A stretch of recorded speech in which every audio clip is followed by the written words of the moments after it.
वर्षों 2024 की सायंकालीन शंका समाधान का कार्यक्रम इंदौर नगर के प्रसिद्ध अभय प्रसाद से हम और आप प्रारंभ करें। उसके पूर्व आत्मविकास का दिव्य सदन जैन सिद्धांतों की वैज्ञानिक प्रयोगशाला, जहां बोलेगा समोषण ऐसे गुणायतन के पीड़िता परम पूज्य मुनिश्री प्रमाण सागर जी महाराज के श्री चरणों में नमन करते हुए आशीर्वाद प्राप्त करेंगे और निवेदन करेंगे टीवी चैनल के बहुचर्चित विश्वविख्यात शंका समाधान के कार्यक्रम के लिए दोनों हाथ जोड़ लेंगे। बोलेंगे हे मुनिवर नमोस्तु, हे गुरुवर नमोस्तु, हे मुनिवर नमोस्तु। और आइए परम पूज्य गुरुवर के आशीर्वाद से हम और आप टीवी चैनल का बहुचर्चित विश्वास शंका समाधान का कार्यक्रम के लिए निवेदन करेंगे परम पूज्य मुनिश्री संधान सागर जी महाराज से। दोनों हाथ उठा के जयकारा लगाएंगे। बोले परम पूज्य मुनिश्री प्रमाण सागर जी महाराज की। पूज्य महाराज श्री जी चरणों में नमोस्तु करते हुए आज का ये सत्र अपन प्रारंभ करते हैं। आज के सत्र के प्रथम प्रश्न के लिए मैं आमंत्रित कर रहा हूं शालिनी जैन सागर, और उसके बाद में तैयार रहेंगे तिलक नगर से। आज पाठशाला की सभी यहाँ पर शिक्षिकाएं यहाँ पर आई हैं, उसमें रीना जैन प्रश्न करेगी। सभी एक साथ शिक्षिकाएं खड़ी हो जाएंगी और रीना जैन प्रश्न करेंगी। हाँ स्टार्ट। एक दूसरे का इंतजार नहीं, और जिसका नाम बोल दें आगे वो फिर खड़े हो जाएं। अभी बैठ सकते थोड़ी देर, पीछे वाले बोले। माइक पहले से पहुंचा दीजिए। हाँ, माइक पहले से पहुंचा दिया। नमोस्तु नमोस्तु नमोस्तु महाराज जी। शंकर समाधान प्रणेता मुनिश्री को मेरा त्रिवार नमोस्तु। महाराज श्री कई बार परिवार में अभिमान, अहंकार और राग द्वेष बस बड़े बुजुर्ग लंबे समय से बहुत गलतियां करते जाते हैं और वह गलतियों को कई बार दोहराते भी जाते हैं, लेकिन उन गलतियों के परिणाम स्वरूप जब तन मन और धन की हानि होने लगे तो हमें क्या करना चाहिए? देखिए, बड़े बुजुर्गों से गलती होना स्वाभाविक है। हो सकता है गलतियां किसी से। अभी आप लोग बैठे, आपका जब नंबर आएगा तो वहाँ माइक पहुँचा दीजिए, पहले से वेट करने। दूसरा माइक पहुँचा के रखिए, दूसरा माइक पहुँचा दीजिए जिनको सवाल करना है। हाँ, तो मैं आप सबसे कह रहा था कि बड़े बुजुर्गों से भी गलतियां हो सकती है। ऐसा नहीं कि बड़े बुजुर्ग गलती नहीं करते। मुश्किल केवल ये होती है कि वे गलतियों को स्वीकार नहीं कर पाते। और अगर आप सीधे सीधे बड़े बुजुर्गों की गलतियों को गिनाने लगेंगे तो उससे उनको बड़ा चोट पहुंचता है, आघात लगता है, और उसको फिर और उसके परिणाम बुरे निकलते हैं। तो इसका एक बड़ा अच्छा तरीका है, बड़े बुजुर्गों की मान की सुरक्षा करते हुए उन्हें उनकी गलतियों का एहसास कराना चाहिए, और उसके लिए प्रतीकात्मक अंदाज में बात रखना चाहिए। किसी दूसरे के द्वारा ऐसे सिचुएशन में ऐसा हो जाए तो उसका क्या नतीजा होता है, इस तरह की चर्चाएं करके अगर उनको एहसास करा दे तो चीज़ें व्यवस्थित हो सकती। नमोस्तु महाराज। तिलक नगर की पाठशाला परिवार, और उसमें रीना जैन प्रश्न कर रही हैं, और उसके बाद में तैयार रहेंगी पलासिया महिला मंडल से उमा अग्रवाल। शीघ्रता से पहले बोला था ना। चलिए तीसरा नाम। समस्त पाठशाला परिवार की ओर से महाराज श्री जी के चरणों में बारंबार नमोस्तु नमोस्तु नमोस्तु। महाराज श्री जी, मेरा प्रश्न है कि आधुनिक चिकित्सा पद्धति ने बहुत उन्नति की है। पहले रक्तदान होता था, अब अंगदान भी होता है, और मरणोपरांत भी हम अपने अंगदान करके कई लोगों को जीवन दान दे सकते हैं। महाराज श्री, सामाजिक दृष्टि से तो ये बहुत पुण्य का कार्य है कि आप अपने मरने के बाद भी लोगों को जीवन दे सकते हैं, लेकिन क्या धार्मिक दृष्टि से भी ये उतना ही उचित है? क्योंकि कहते हैं कि अंगदान करना मतलब आपके शील को नष्ट करना है, ऐसा हमने सुना है महाराज। देखिए, इसमें कई तरह की दृष्टियां हैं, कई तरह की व्याख्याएं, पर इस संदर्भ में मैं एक ही वाक्य कहूँगा जहाँ मानवीय संवेदनाओं का सवाल हो, उसे धर्म अधर्म पुण्य पाप से ऊपर उठकर करना चाहिए। नमोस्तु महाराज श्री। समझ गए? इसलिए सब जगह दिमाग मत लगाइए। जी। अगर हम इन सब बातों का निषेध करते हैं तो जैन धर्म अव्यावहारिक हो जाएगा। हमें सीधा सीधा लाभ दिख रहा है तो हम उसकी व्याख्या में क्यों पड़े? हम मानवता के संरक्षक हैं, मानवता के भक्षक नहीं। नमोस्तु महाराज, नमोस्तु। पलासिया महिला मंडल, उसने उमा अग्रवाल प्रश्न कर रही हैं और अध्यक्ष सुमन जी जैन, पूरा पलासिया महिला मंडल साथ में ही है। और उसके बाद में तैयार रहेंगे आप अपने बीच में। आज स्वीडन से राकेश जी जैन यहाँ पर उपस्थित हैं। एक बार जोरदार ताली से उनका स्वागत भी कर दीजिए और वो प्रश्न करेंगे अपने परिवार के साथ। पलासिया महिला मंडल के सभी सदस्य और विश्व के सभी प्राणी मात्र की ओर से मुनिराज सत्संग के श्री चरणों में त्रय बार नमोस्तु नमोस्तु नमोस्तु। महाराज जी, हमारा प्रश्न यह है कि कई बार ऐसी परिस्थिति बनती है कि दिल और दिमाग दोनों के बीच टकराव की स्थिति होती है। हाँ बोलिए। दिल और दिमाग के बीच टकराव की स्थिति होती है, तो ऐसे में हमें किसकी सुनना चाहिए, दिल की या दिमाग की? कुछ कामों में दिल की और कुछ बातों में दिमाग की। जब घर परिवार की बात हो तो दिल की, और व्यापार और लेन देन की बात हो तो दिमाग की। नमोस्तु महाराज जी, नमोस्तु। श्री राकेश जी जैन स्वीडन, वे अपना प्रश्न कर रहे हैं। उसके बाद में तैयार रहेंगे कपूर जी कोटा। अभिनव को भी बुलवा लो। परम पूज मुनिश्री 108 प्रमाण सागा महाराज जी एवं समस्त मुनि संघ को सशत नमन। नमोस्तु नमोस्तु नमोस्तु। परम पूज बोलिए। क्षमा सागा महाराज जी की एक बहुत बढ़िया कविता है। चिड़िया ने अपनी चोंच में जितना समाया उतना पिया, चिड़िया ने अपनी चोंच में जितना समाया उतना पिया, उतना ही लिया, सागर में जल खेतों में दाना बहुत था। चिड़िया ने घोंसला बनाया इतना जिसमें समा जाए जीवन अपना, संसार बहुत बड़ा था। चिड़िया ने रोज एक गीत गाया ऐसा जो धरती और आकाश सब में समाया। चिड़िया ने सदा सिखाया एक लेना देना सवाया। तो मेरा सवाल ये है, चिड़िया की इस प्रवृत्ति से इंसान को क्या सीख लेना चाहिए? इंसान को एक ही सीख लेना है कि उड़ान भरना है तो चिड़िया बन जाना चाहिए। उड़ान भरना है तो चिड़िया बन जाना चाहिए, और जैसा जी रहे हैं जमीन पे ही पड़े रहोगे। जो हल्का होता है वही ऊपर उठ पाता है।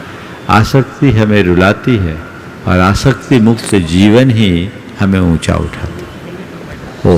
कपूर चंद जी कोटा प्रशासक गुणायतन, वे अपना प्रश्न भी कर रहे हैं। और अभी आपने देखा आपके यहाँ जो एक बहुत बड़ा इवेंट और गुरुवर के आशीर्वाद से जो स्थापना गुरु पूर्णिमा का महोत्सव हुआ, बहुत ही इन्होंने बढ़ चढ़कर आपकी यहाँ पर सेवाएं भी इन्होंने दी हैं और गुणायतन में भी हमेशा सेवाएं देते हैं। ऐसे उदार मन का स्वागत अभिनंदन कर रहे हैं आपके जो यजमान मुकेश जी पाटोदी और महोत्सव के अध्यक्ष नवीन जी गोधल, वे वहाँ पहुँच जाएं और वहीं पर उनका स्वागत कर दें। कपूर जी प्रश्न भी कर रहे हैं। नमस्ते गुरुदेव। नवीन जी और मुकेश जी पाटोदी गुरुदेव सम्मान करें। प्रश्न पवन जी सिंह ही रखेंगे। अच्छा, गुरुजी के चरणों में सत्सद नमन। गुरुजी, मेरी शिक्षा एक गुरुकुल में हुई बचपन में, और मैंने पढ़ा था द्रव्य का परिणमन स्वतंत्र होता है, पर बाद में देखा कि कर्म प्रधान है। इस बारे में कृपया समाधान करें। देखिए, जो बातें हैं बिल्कुल सही है। आप जो कह रहे वो भी सही है और जो आपने पढ़ा है वो भी सही। बस चूक हमसे केवल इतनी है कि हमने उसकी व्याख्या को ठीक रीति से नहीं समझा। द्रव्य का परिणमन स्वतंत्र है, इसमें कोई संशय नहीं, और कर्म की प्रधानता है, इसमें भी कोई संशय नहीं। लेकिन इतनी बात हमें समझकर चलना चाहिए कि कर्म भी हमारे ऊपर प्रभाव डालने में केवल एक निमित्त है। समझ गए? कर्म और हमारा जो संबंध है परस्पर निमित्त नैमित्तिक संबंध। कर्म अनायास हम पर प्रभाव नहीं डालता, जो कर्म बलात् हमको जोड़ नहीं देता। हाँ, लेकिन हम पूरी तरह से कर्म से मुक्त भी नहीं होते। गुरुजी जीव परिणाम निमित्तम कम्मत्तम पोगला परिणमन्ति पुग्गल कम्म निमित्तम कम्मम भी जीवो वितहा परिणमते न विकुब्बति जीव गुणे कम्मम जीवम तहेव जीव गुणे अन्नोन निमित्तेन दु परिणामम जान दुन्नम पे। हमारे भावों के निमित्त से कर्म पुद्गल कर्म के रूप में परिणत होते हैं, और पुग्गल कम निमित्तम जीवो भी तहा परिणम न विकुब्बति कम्मम जीव गुणे जीवो भी तहा कम्म गुणे। न पुद्गल कर्म जीव का गुण करता है, न जीव कर्म का गुण करता है, फिर भी एक दूसरे के निमित्त से दोनों का काम चलता रहता है। ऐसा मत सोचना कि कर्म हम में कोई बलात् परिवर्तन करता है। चलिए एक बार कपूर चंद जी का जोरदार अभिनंदन कर दीजिए। ये बड़े उत्साही कार्य, समर्पित निष्ठावान कार्य करता है। पिछले लगभग 7 वर्षों से ये पूर्ण निष्ठापूर्वक अवैतनिक रूप से बल्कि अपना लगाकर सेवा में समर्पित है, और पिछले 3 वर्षों से गुणायतन में और खासकर संवेदाचल विकास कमेटी का संपूर्ण दायित्व संभाल रहे हैं। जोरदार अभिनंदन कीजिए। नमस्ते गुरुदेव। नमस्ते। अतुल शीतल निहाल वंदना लादानी वे अपना प्रश्न कर रहे हैं और उसके बाद में तैयार रहेंगे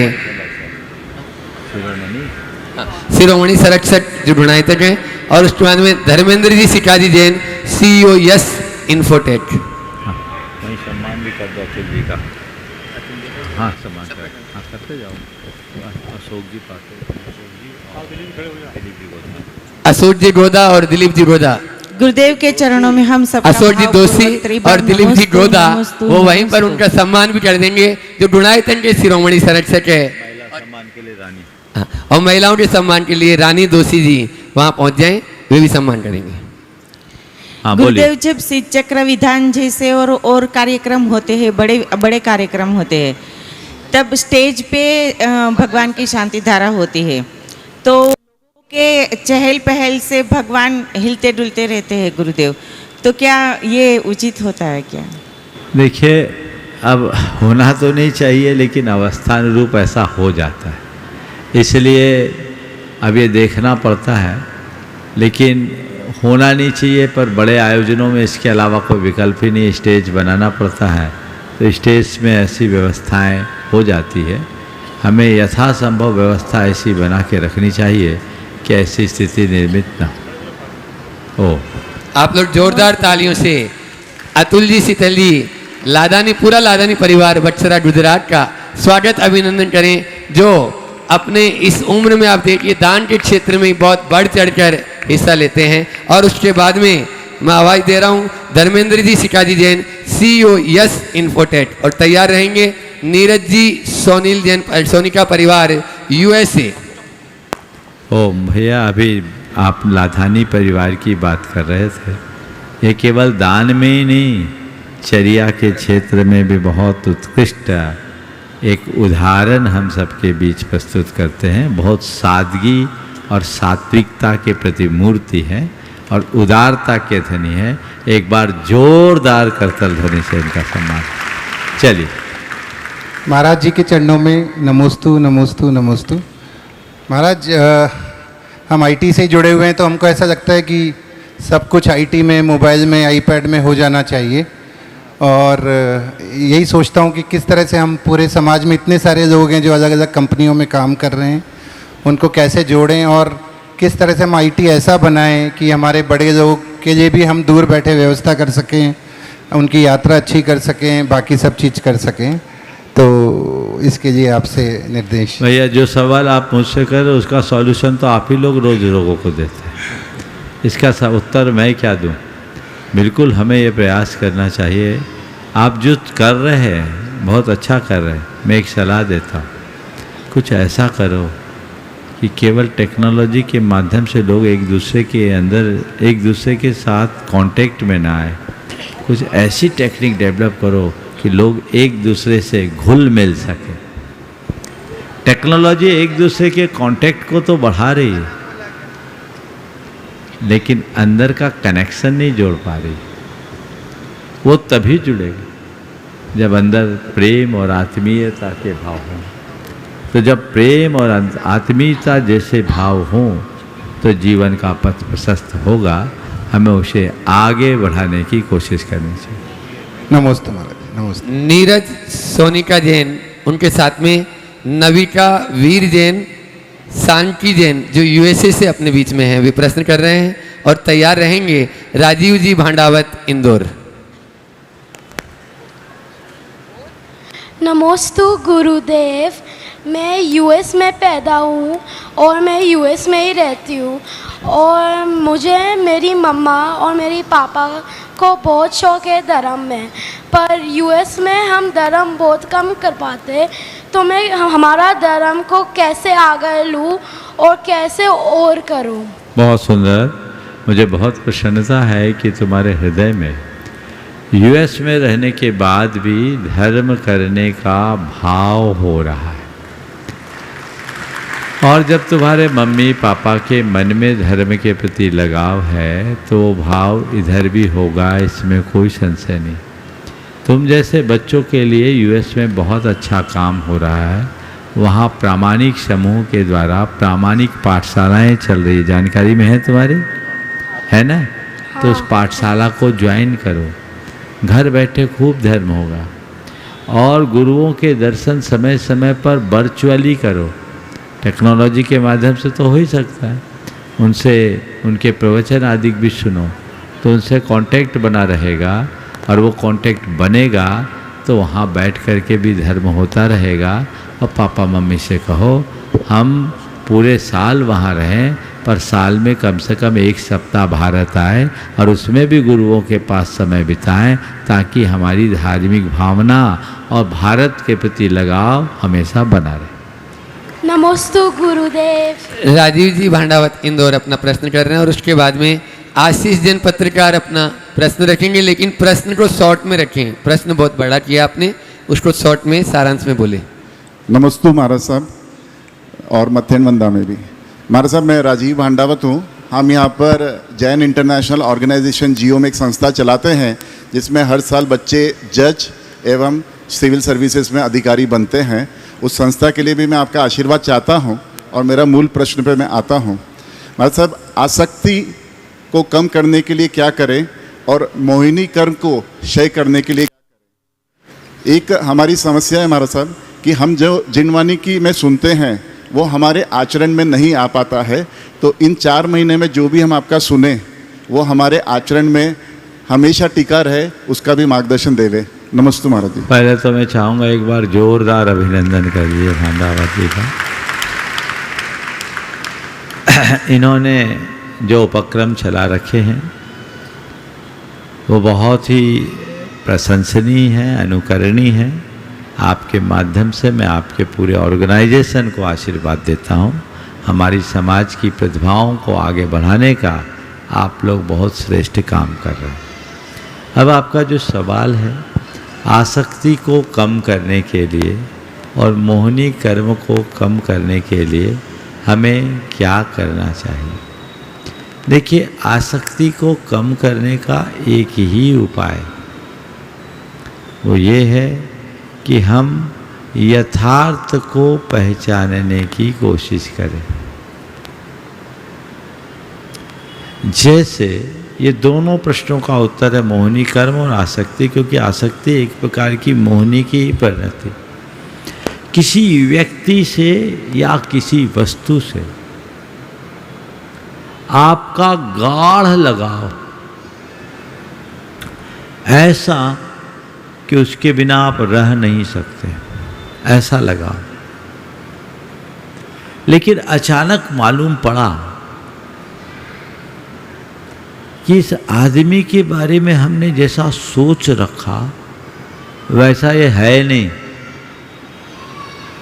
जैसा सोच रखा है वैसा है नहीं, ये तो हमसे चीटिंग कर रहा है। जिस वस्तु के पीछे आप पागल हो रहे, आपको पता लगा ये तो जानलेवा है, और इस असलियत का पता लगने के बाद आपका क्या दृष्टिकोण होगा? बोलो। कम करने का। हाँ, उसको कम करने का या कम उससे दूर करने होने का कि उसको देखने की भी इच्छा नहीं होगी? देखने की भी इच्छा नहीं होगी और नहीं होगी ना। मैं आपको बता रहा हूं, एक लड़का एक लड़की से प्यार करता था, उससे शादी करना चाहता था। उसके माँ बाप मेरे पास लेके आए, वो समझने को राजी नहीं था, पर मुझे ऐसा आभास हुआ कि संबंध होगा नहीं। माँ बाप बहुत दुखी थे, क्योंकि जो संबंध था वो किसी भी अर्थ से अनुकूल नहीं था। मैंने माँ बाप को कहा तुम लोग धैर्य रखो, इससे कुछ बोलना नहीं, ये संबंध होगा नहीं। करीब साल भर बाद एक रोज रात को 11 बजे लड़के ने बदहवास अवस्था में अपने पिता के दरवाजे को खटखटाया। पापा दरवाजा खोलो। बोले क्या बात है? बोले जरूरी काम है, खोलो। क्या बात है? सुबह कर ले, अभी करना है, खोलो। उसकी आवाज को सुनकर पिता ने दरवाजा खोला, देखा एकदम बदहवास सी स्थिति में हूं। पूछा क्या हो गया? वो एकदम आपे से बाहर, सब खत्म हो गया, सत्यानाश हो गया, और उसको सैकड़ों गालियां दी जिसका वो दीवाना बना था। बोला पापा आप लोग सही थे, मैं गलत था, अब मैं उसका मुंह देखना भी पसंद नहीं करूंगा। बोला बेटा हो क्या गया? बोला नहीं, सब पता लग गया, कहीं से मुझे उसका पासवर्ड मिल गया और वो दूसरे लड़के से चैट कर रही थी और बातें हो रही थी, सुन रहा था। असलियत पता लगते ही जिससे आसक्ति थी उससे विरक्ति हो गई। समझ गए? अब वो लड़का सही लाइन पे, उसके कई बच्चे भी हो गए, शादी हो गई, बढ़िया, कोई दिक्कत नहीं, माँ बाप सुखी। तो ये तो एक उदाहरण दिया मैंने। जो दिल में उतरा हो वो दिल से उतर जाता है, अगर सच पता लग जाता है। हम असत्य को सत्य मानते हैं, झूठे को सच्चा मानते हैं, इसलिए तो आसक्ति होती है। सत्य को जानो, यथार्थ को जानो, परमार्थ को जानो, तो ना आसक्ति होगी न मोह। समझ गए? तत्व का श्रद्धान करने की बात क्या है? तत्व क्या है? सत्य, यथार्थ, उसको स्वीकारो, मोह खत्म होगा, आसक्ति कम होगी। और दूसरी बात, प्रवचन सुनते असर क्यों नहीं पड़ता? प्रवचन सुनोगे तो असर पड़ेगा ही नहीं। मैं तो कहता प्रवचन सुनना बंद कर दो। महाराज फिर आप प्रवचन सुनाते क्यों? मैं प्रवचन देता ही नहीं, आप लोगों का भ्रम है। प्रवचन तो परवचन हो गया। आप प्रवचन सुनने आते हो तो एक ही मानसिकता से आते हो कि गुरुओं का काम प्रवचन सुनाना, हमारा काम सुनना। अब इतने बड़े शहर में इतने बड़े साधु आए, नहीं जाएंगे तो भी वो क्या बोलेंगे? चलना ही पड़ेगा, कोई असर नहीं पड़ेगा। अगर गुरुओं के उपदेश को आप प्रवचन की जगह मेरे लिए मेरे गुरु का दिया गया मार्गदर्शन मान करके सुनोगे तो सीधे अंदर उतरेगा। ये मेरे गुरु ने मुझे मार्गदर्शन दिया, ये मनोभाव जगाओ, अनुभव करिए अपने बचपन से आज तक, जिससे आपकी बड़ी श्रद्धा हो या आत्मीयता हो, और उन्होंने आपको आपकी किसी गलती पर अकेले में बुलाकर समझाया हो, वो बात आज तक याद होगी कि नहीं? जी। चाहे वो दादी हो, दादा हो, माँ हो, पिता हो या और कोई हो, याद है? जी। क्यों याद है? क्योंकि हमने उनके वचनों को श्रद्धा से आपूरित होकर सुना, है ना जी। श्रद्धा से आपूरित होकर के सुना तो असर पड़ा। जिस दिन गुरुओं के वचनों को आप मेरे लिए दिया जाने वाला मार्गदर्शन मान करके सुनने लगोगे, सीधे जेहन में उतरेगी और बात अपना असर दिखाएगी। समझ गए? ओ चलिए अगला। हाँ, अगला प्रश्न आशीष जी पत्रकार लोनारा, वे अपना प्रश्न कर रहे हैं और उसके बाद में तैयार रहेंगे। अखिल भारतवर्षीय दिगंबर जैन महिला परिषद यहाँ पर उपस्थित है और उनकी सारी सदस्याएं इंदौर की। उन प्रश्न करेगी श्रीमती सुनीता पाटनी।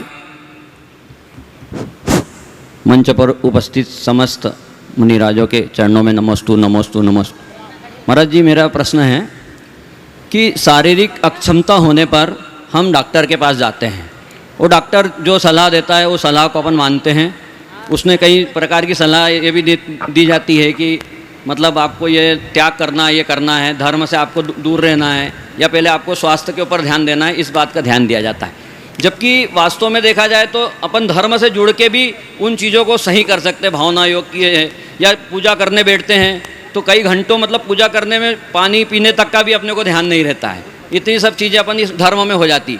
लेकिन डॉक्टर जो है वो अपने को ये बताता है कि आपको पहले स्वास्थ्य को सही रखना है, उसके बाद ही आप मतलब धर्म कर पाएंगे। ऐसा तो पहले है, स्वास्थ्य को करना चाहिए। जो जिस क्षेत्र का वो तो वही बोलेगा। डॉक्टर शरीर का चिकित्सक है तो शरीर के स्वास्थ्य की बात करेगा, हम लोग आत्मा के चिकित्सक है तो आत्मा के स्वास्थ्य की बात करें। डॉक्टर को दिखाओ, डॉक्टर की सलाह लो, पर उतनी ही लो जितनी लेनी। डॉक्टरों के हिसाब से चलो तो हम लोग तो मुनियों की चर्या ही उनके हिसाब की नहीं। एक टाइम खाना ही कोई डॉक्टर नहीं बताएगा, बोलेगा क्या?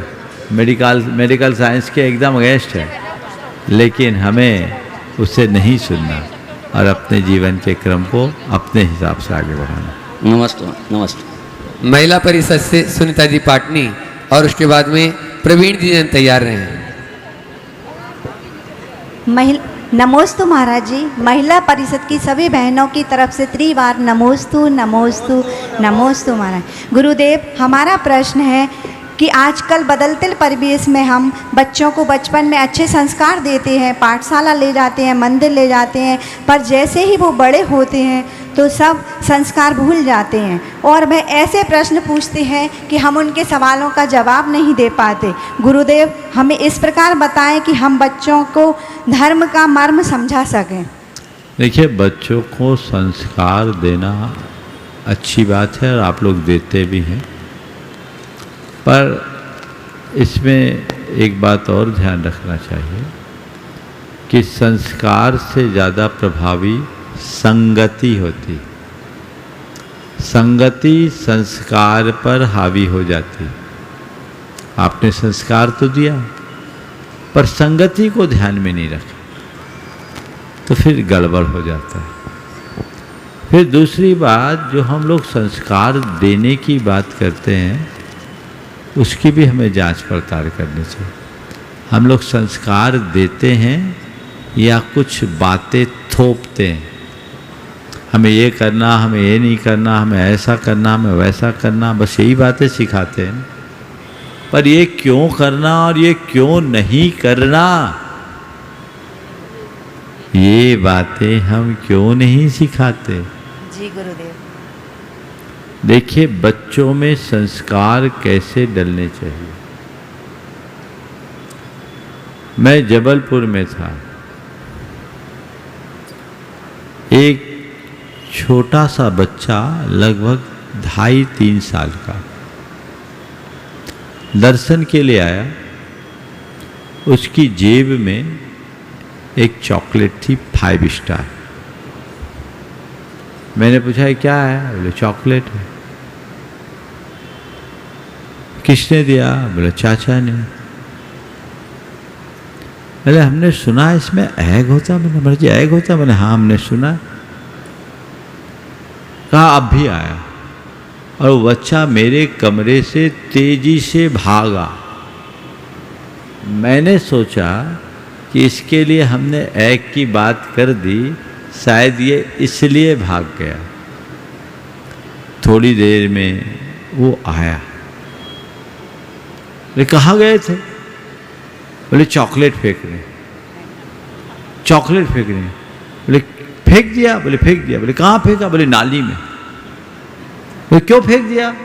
बोले महाराज जी जिसमें एग है उसमें हम रखे क्यों?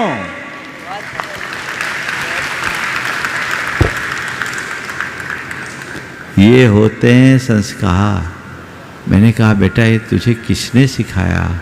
बोले मेरी दादी ने हमें ये बताया था कि हम जब किसी को जीवन दे नहीं सकते तो हमें जीवन लेने का कोई अधिकार नहीं है। जैसी मेरी आत्मा है वैसे ही सबकी आत्मा है, इसलिए हमें अपनी तरह सबकी आत्मा की रक्षा करना चाहिए। हमें अहिंसा का पालन करना चाहिए। ये 2.5-3 साल के एक अबोध बच्चे के उद्गार हैं। आप अपने बच्चों को ये बातें सिखा पाते हैं? ईमानदारी से बोलो। कुछ परिभाषा रटा देने का नाम संस्कार नहीं है। कुछ स्तुतियां रटवा देने का नाम मात्र संस्कार नहीं है। असल संस्कार पाप भीरुता, संवेदनशीलता जैसे गुणों को प्रकटाना है। कुल का गौरव और कुलाचार की दृढ़ता सिखानी है। यदि ये बातें बच्चों के हृदय में डाल दी जाए तो बच्चों में भटकाव की संभावनाएं छीन होगी और कदाचित संगति के प्रभाव में आकर वो भटक भी जाए तो भी वापस लौटने की संभावना बनी रहेगी। एक बात और कहूंगा, संस्कार कभी व्यर्थ नहीं होते। वो धूमिल हो सकते हैं, नष्ट नहीं होते। मैं पुनः दोहरा रहा हूं, संस्कार कभी व्यर्थ नहीं होते। वे धूमिल हो सकते हैं, नष्ट नहीं होते। जैसे राख से ढकी अग्नि बुझी बुझी दिखती है, लेकिन हवा चलते ही फिर से उभर पड़ती है। ऐसे ही संस्कार डालिए, अंदर से संस्कार डालिए, ताकि वे बच्चे कभी भी ना भटके। नमोस्तु। प्रवीण जैन इंदौर, और उसके बाद में तैयार रहेंगे। गुरुदेव के चरणों में नमोस्तु। गुरुदेव, मेरा आज प्रश्न तो नहीं है, लेकिन भावना योग से जुड़ा एक मेरा बहुत अच्छा अनुभव एक्सपीरियंस है, वो मैं शेयर करना चाहता हूँ। वैसे तो मैं 20 साल से करीब योग और मेडिटेशन करता हूँ, लेकिन कुछ कुछ चीज़ों को मैं कंट्रोल नहीं कर पाता था। हर व्यक्ति में जैसे स्ट्रेंथ और वीकनेस होती है, मैं अपनी एक वीकनेस पे काम कर रहा था कि जैसे I am not a very good listener, मैं अच्छा श्रोता नहीं रहा। उसके कुछ परिणाम मुझे रिवर्स आते थे।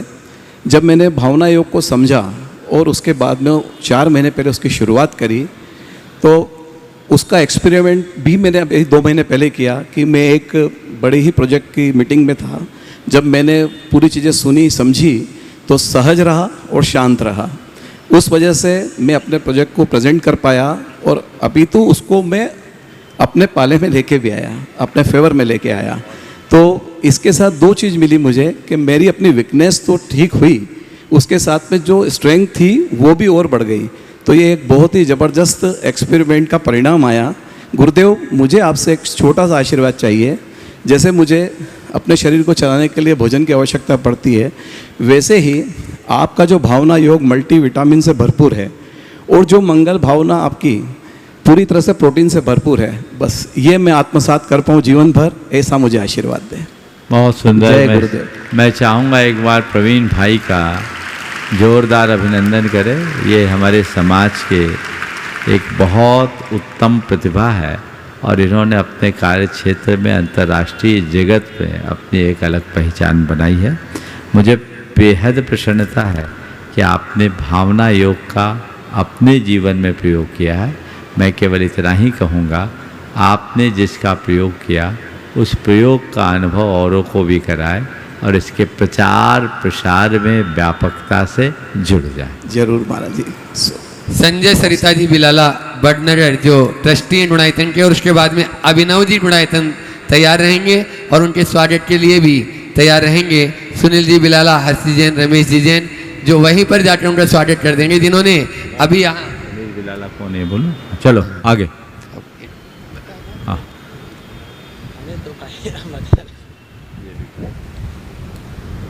बोलो। हाँ, संजय जी सरिता जी बिलाला यहाँ पे है बडनगर, प्रश्न करें और अभिनव जी तैयार रहें। नमोस्तु गुरुवार। वहीं हाँ बोलो। नमोस्तु गुरुवार। गुरुवार हमें समोसरण में भावमंडल में 7 भाव दिखाई पड़ते हैं। 3 भाव तो हमारे बीत चुके होते हैं और अगले 3 भाव यदि फिक्स हैं तो अभी हम जो पुरुषार्थ करते हैं कि हमारा समाधि मरण हो या अंत समय अच्छा हो, तो जब भाव फिक्स है तो ये पुरुषार्थ कब काम आएगा? हाँ ऐसा है, भावमंडल को देखोगे तो लगेगा सब फिक्स है, समझ गए, लेकिन ओम भावमंडल को देखेंगे तो लगेगा सब फिक्स है, लेकिन भगवान के उपदेश को देखोगे तो यही लगेगा कि हमको जो करना है वही करना है, समझ गए। चलिए आगे। नमोस्तु गुरुवार। स्वागत। हेलो। अभिनव जी जैन पीआरओ गुणायतन, गुरुदेव के चरणों में त्रिवार नमोस्तु। एक मिनट बोलने दो। हाँ 21 तारीख के जो अभी प्रोग्राम था आपका यहाँ पर इंदौर में, बहुत ही उन्होंने रात दिन एक कर दिया और उन्होंने बहुत ही अच्छे से व्यवस्था बनाई। ऐसे अभिनव जी का जोरदार तालियों से स्वागत करें और उनके स्वागत के लिए स्वागताध्यक्ष सुनील जी बिलाला, हर्ष जी जैन महामंत्री और मुख्य संयोजक रमेश जी जैन यहाँ पर उपस्थित हैं। वे आ जाएं और उनका स्वागत अभिनंदन उसी स्थान पर कर दें। अब अभिनव जी हाँ बोलो। ओ जब तक सवाल करो। गुरुदेव के चरणों में त्रिवार नमोस्तु। झुलक महाराज जी के चरणों में त्रिवार इच्छामि। गुरुदेव मेरी शंका है, एक आपका कोटेशन है कि जीवन जो है वो महत्वपूर्ण है, मगर उसके जीने का जो तरीका है वो कैसे तय किया जाए। तो गुरुदेव शंका ये है कि ये जो तरीका है लोग अभी तक उसको चुन नहीं पा रहे हैं। मोक्ष तो सब जाना चाहते हैं, अपनी आत्मा का कल्याण तो सब करना चाहते हैं, मगर लोगों को मार्ग नहीं पता है। तो वो मार्ग क्या है जीवन जीने का, कृपया मार्गदर्शन करें। नमोस्तु गुरुदेव। देखिए आपका कहना महत्वपूर्ण जीवन नहीं, जीवन शैली। हमारे पास जो जीवन है वो तो हमें प्राप्त हो गया, लेकिन हम अपने जीवन की महत्ता तभी विकसित कर पाएंगे जब अपनी जीवन शैली, तो व्यक्ति को अपने जीवन के लक्ष्य को सामने रखना चाहिए और उस लक्ष्योन्मुखी जीवन शैली को आत्मसात करने का प्रयत्न करना चाहिए। यदि हम लक्ष्योन्मुखी जीवन शैली अपनाते हैं तो अपने आप अपनी जीवन शैली में निखार लगे रहते हैं। लेकिन यदि कोई व्यक्ति विपरीत रास्ते पर जाता है तो हम कभी भी अपने जीवन में सफल नहीं हो सकते। लक्ष्योन्मुखी बनना चाहिए। हाँ, सुनील जी रेखा जी जैन जो CFO हैं गुणायतन के, वे आ जाएं और उनके सम्मान के लिए भी मनोज जी अनामिका बाटलीवाल और आनंद जी गोदा तैयार रहे और जिनेश जी झांझरी भी उनके साथ रहेंगे। शीघ्रता करें और उज्जवल जी जैन इंदौर, वे अपने प्रश्न के लिए तैयार रहें। चलिए दोनों काम कर लीजिए एक साथ। हाँ प्रश्न भी करेंगे। सुनील जी रेखा जी जैन CFO गुणायतन, सम्मान करता मनोज जी अनामिका जी बाटलीवाल और आनंद जी गोदा जो इस पूरे महोत्सव के अध्यक्ष नवीन आनंद गोदा। गुरु जी मेरा प्रश्न ये है, जब भी मनुष्य कोई काम करता है उसकी जब भी मनुष्य कोई काम करता है उसकी आत्मा को पता होता है कि क्या सही है क्या गलत है, परंतु मन को कैसे समझाएं कि वो सही काम करे।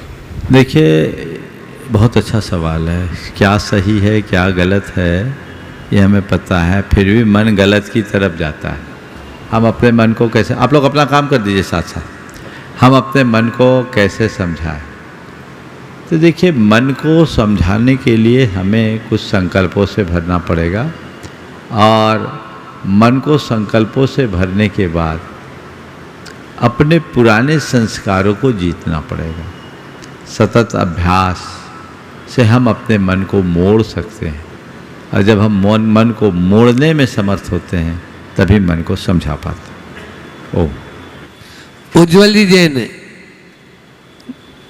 इंदौर वे अपना प्रश्न कर रहे हैं, और उसके बाद में तैयार रहेंगे रूपम जी जैन इंदौर।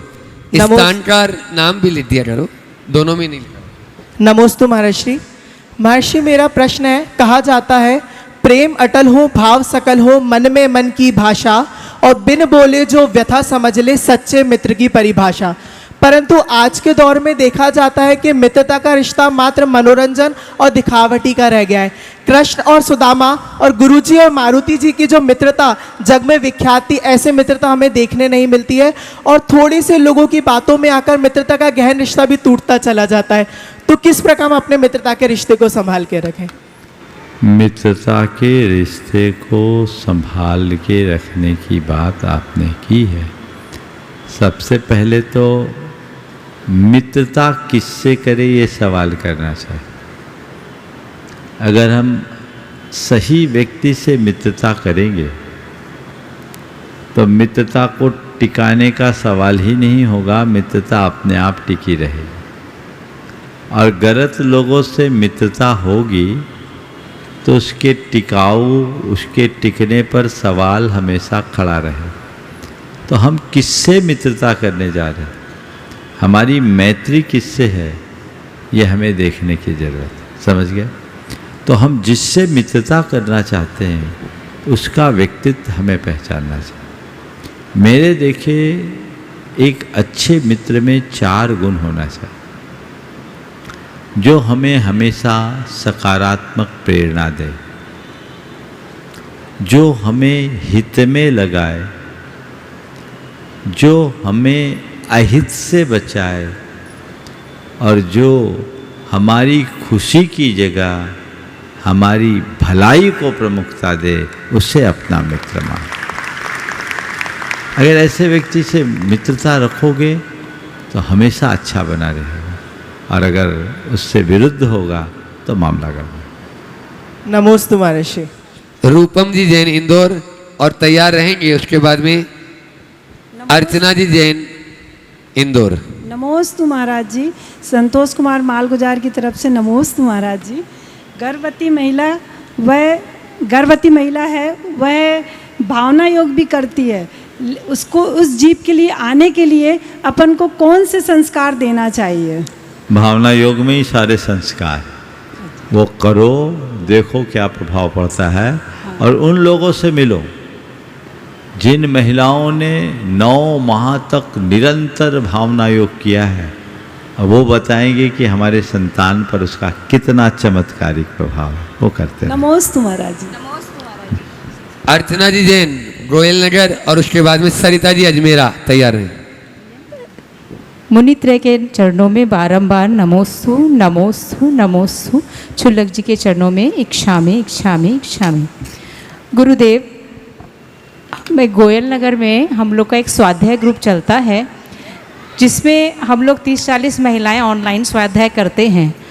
और स्वाध्याय का ये असर है कि सबके मन में व्रतों को लेने के बहुत भाव होते हैं, मतलब चारित्र में भी आने के, लेकिन सबकी कुछ ना कुछ परेशानी होती है।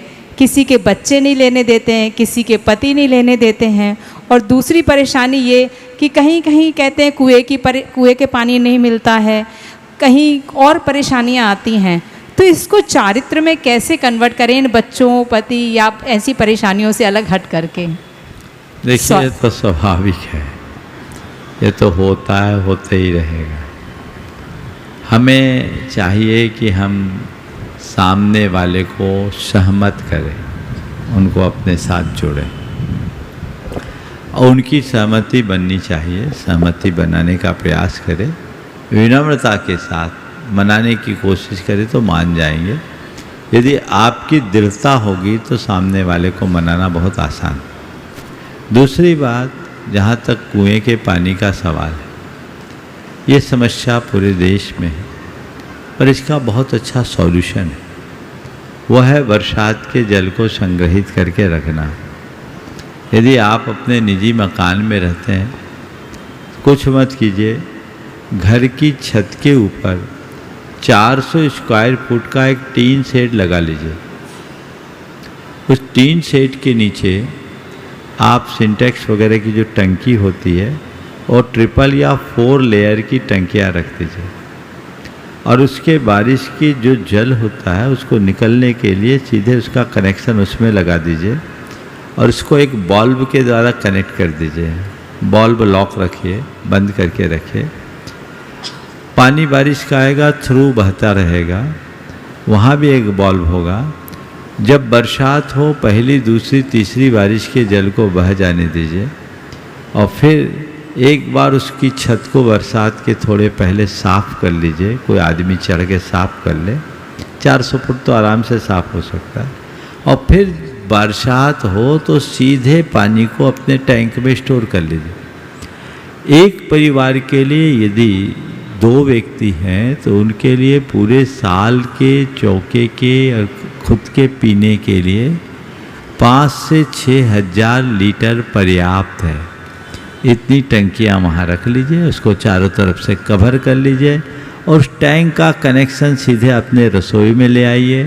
पानी निकालिए, उसको छानिए और छान करके जो बिन छानी एक जार में रखते जाइए और बिन छानी को जार में रख करके फिर जब वो भरने लगे उसे छान लीजिए। छान के बहुभाग आप कोई काम में ले लीजिए, थोड़ा जो बचे बिन छानी उसी में डाल दीजिए। फिर जिस दिन बारिश हो, बारिश के साथ बहा दीजिए, आपका काम हो गया। और इसके बाद, इसके उपरांत आपको कहीं जाना है तो अपने साथ 2 कैन पानी भर के ले जाइए। 1 हफ्ता रहना, 1 हफ्ता का पानी अपने साथ ले जाइए। लोग तो लंदन अपने साथ पानी लेके जाते हैं भारत से। व्रत पालना है तो करना ही पड़ेगा। तो ये व्यवस्थाएं हैं, जिनको व्रती बनना है वो अपने आप बन जाते हैं और जिन्हें बहाने बनाने हैं वो बहाने ही बनाते रहते हैं। चलिए, नमोस्तु महाराज, नमोस्तु महाराज। नमोस्तु गुरुदेव। सरिता जी मेरा अपना प्रश्न कर रहे हैं, उसके बाद में डॉक्टर KM जी डंडवाल तैयार रहेंगे, जिनका स्वागत मुख्य यजमान, अध्यक्ष जी और संयोजक जी करेंगे। नमोस्तु गुरुदेव, नमोस्तु गुरुदेव, नमोस्तु गुरुदेव।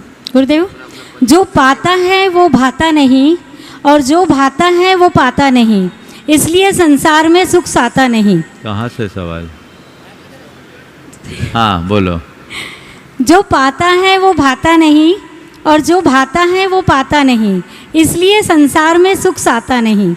गुरुदेव, संसार में रहकर सुख को कैसे प्राप्त करें जिससे धार्मिक कार्य और सांसारिक कार्य दोनों सुचारू रूप से चलते रहें? इसी वाक्य को अपना लो और जो पाया है उसको भाना शुरू कर दो, तो अपने आप सब प्राप्त हो जाएगा।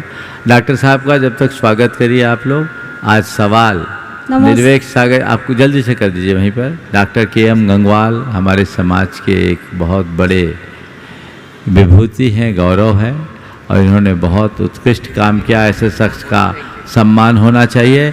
डॉक्टर साहब आज हमारे संघ से क्षुल्लक स्वरूप सागर जी सवाल करेंगे और उसके बाद समय बचेगा तो आपको मौका मिलेगा, इसलिए माइक सीधे क्षुल्लक स्वरूप सागर जी की तरफ ले जाएं, जल्दी से ले आए।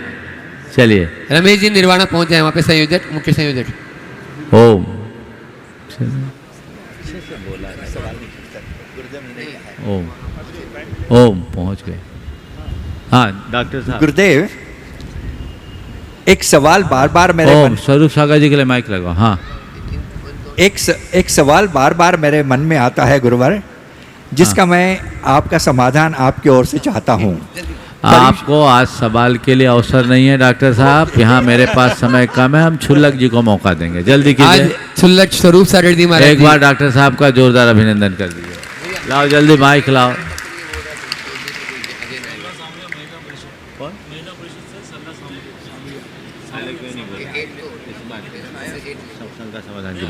अब समय कम है, अपन स्वरूप सागर जी महाराज। हाँ, प्रश्न के चरणों में बारंबार नमोस्तु।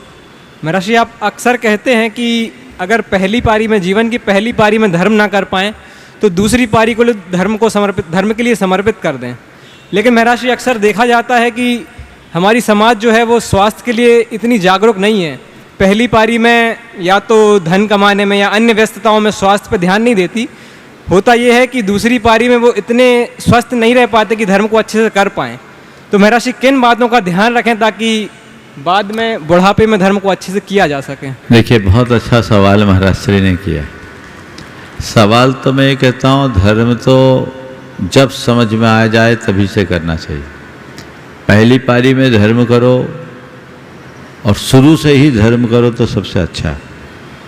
और मैं तो ये कहता हूँ कि पहली पारी में इतना बड़ा स्कोर खड़ा कर लो कि दूसरे पारी में बल्ला उठाने की ज़रूरत ही न पड़े, अच्छे खिलाड़ी की पहचान पे। तो शुरुआत से ही करो। लेकिन आप लोग बल्लेबाजी तो करते हो, पर आपकी बल्लेबाजी धन कमाने की होती है, धर्म कमाने की नहीं। आपने पहली पारी को केवल धन के पीछे खपा दिया तो दूसरी पारी में धर्म के लिए तो कुछ प्रयत्न करना ही चाहिए। और आपने बहुत अच्छी बात की कि जिन्होंने जीवन की पूर्वार्ध में पहली पारी में धर्म के प्रति ध्यान नहीं दिया, वो दूसरी पारी में धर्म के प्रति ध्यान दे सके, उसके लिए क्या करे।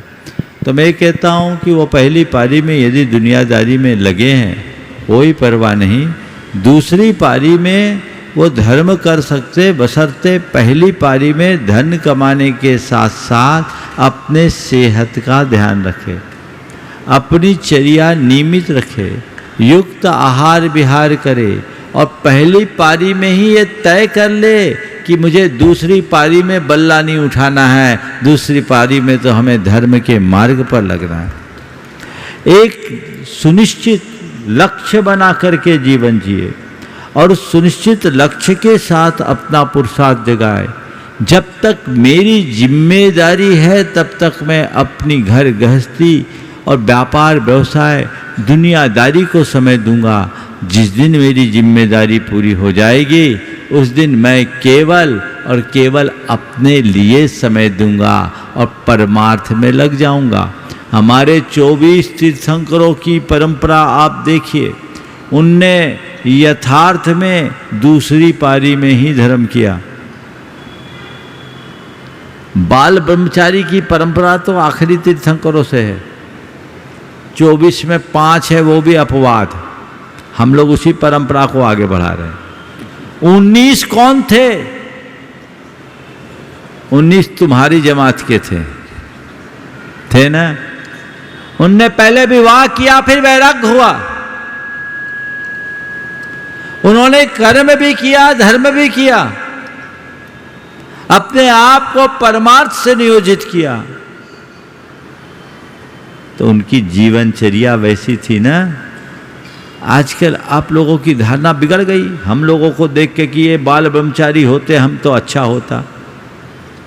नहीं, आप चाहो तो अभी भी अपना अच्छा कर सकते हो। जब जागो तभी सवेरा, ये उक्ति को हमें चरितार्थ करके चलना चाहिए।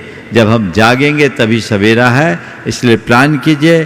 कभी विस्तार से इस विषय में चर्चा करूंगा। अभी समय होने वाला है। अभी आने वाले कितने तारीख से करेंगे महाराज जी? आने वाले 30 तारीख से महाराज श्री आप सब में खासकर युवा वर्ग के लिए एक बहुत अच्छी सोमवार 29 तारीख से एक बहुत अच्छी कक्षा लेने जा रहे हैं, जिसका नाम है जैनम श्री शिक्षण शिविर। ये महाराज श्री के मार्गदर्शन में प्रातः 6 बजे से 7 बजे तक होगा। उसका आवेदन पत्र आप लोगों के बीच कल से उपलब्ध हो जाएगा। कार्यकर्तागण, इस मंच से भी मैं सभी को बता रहा हूँ, इस आवेदन पत्र आप लोग भरे और आप 29 तारीख से होने वाले इस कार्यक्रम में अपनी सहभागिता देने के लिए 27 तारीख तक अपना आवेदन दे दें, ताकि आपकी व्यवस्थाएं सुनिश्चित की जा सके और आप लाभ ले सके। इसी तरह महाराज श्री के द्वारा 26, 27 और 28 3 दिन संधान सागर जी महाराज के द्वारा, और दोनों महाराज रहेंगे और छुल्लक जी भी लोग रहेंगे हमको छोड़कर, बाल शिक्षण शिविर त्रिदिवसीय से 15 साल तक के बच्चों के लिए बहुत अद्भुत होगा। आप अपने बच्चों को शुक्रवार, शनिवार, रविवार के दिन हैं, आप इसका भरपूर